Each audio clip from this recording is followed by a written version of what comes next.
জমি বিবাদকে কেন্দ্র করে উত্তেজনা পূর্ব মেদিনীপুরের মন্দারমণিতে এবং কাথির দারুয়াতে ভাঙচুর করা হয় বেশ কয়েকটি দোকান এবং বাড়ি। পরিস্থিতি সামাল দিতে হিমশিম পুলিশ। সারা রাত এলাকায় চলল র‍্যাব। ঘটনায় আটক 2।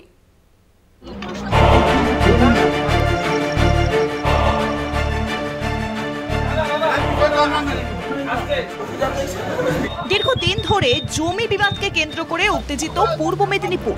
পরিস্থিতি সামাল দিতে নাজেহাল পুলিশ। ঘটনায় গুরুতর আহত হন সারহা কমিটির প্রেসিডেন্ট আব্দুল রহমান মনি। সেই খবর প্রকাশ্যে আসতেই পাল্টা উত্তেজনা কাথির দারুয়াতে। বেশ কয়েকটি দোকান ভাঙচুর সহ বাড়ি ঘরে হামলা পর্যন্ত চালানোর অভিযোগ ওঠে। হামলা চালানো হয় কাথি পুরসভার কাউন্সিলর আলেম আলী খানের বাড়িতেও। ঘটনায় আহত হন এক মহিলা সহ 2। পরিস্থিতি সামাল দিতে রাতেই মোতায়েন করা হয় পুলিশ। নামানো হয় র‍্যাব কমব্যাট ফোর্স।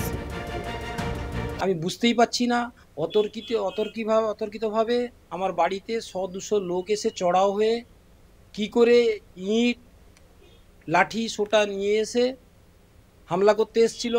জানি না আমাকে মারতে এসেছিল না ওরা কোনো দুষ্কৃতী, আমি বুঝে উঠতে পারছি না। জমি নিয়ে মামরে জালির গোষ্ঠী এবং এহসানি কমিটির কর্ণধার শেখ সিরাজ গোষ্ঠীর মধ্যে গন্ডগোল লাগে। বিবাদ সমাধানের জন্য মন্দারমণি কোস্টাল থানার পুলিশের মধ্যস্থতায় দফায় দফায় মিটিং হয়। শনিবার বিকেলেও থানাতে ফের একটি বৈঠক ডাকা হয়, আর সেই বৈঠকে যোগ দিয়েছিলেন সারহা কমিটির প্রেসিডেন্ট আব্দুল রহমান। অভিযোগ, বৈঠক শেষে থানা থেকে বেরিয়ে আসার সময় লোহার রড নিয়ে তার মাথায় হামলা চালায় দুষ্কৃতীরা।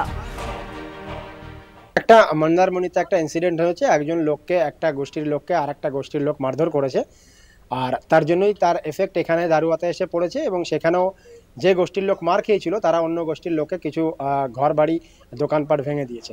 আমরা এখন পরিস্থিতি কন্ট্রোলে রেখেছি। মুহূর্তের মধ্যে বদলে যায় পরিস্থিতি। চরম উত্তেজনা ছড়ায় থানা এলাকায়। পাল্টা পুলিশের নিষ্ক্রিয়তার অভিযোগ ওঠে মন্দারমণি কোস্টাল থানার পুলিশের বিরুদ্ধে। পরিস্থিতি সামাল দিতে এলাকায় টহল দিচ্ছেন জেলার একাধিক উচ্চপদস্থ আধিকারিকরা। কলকাতা টিভি।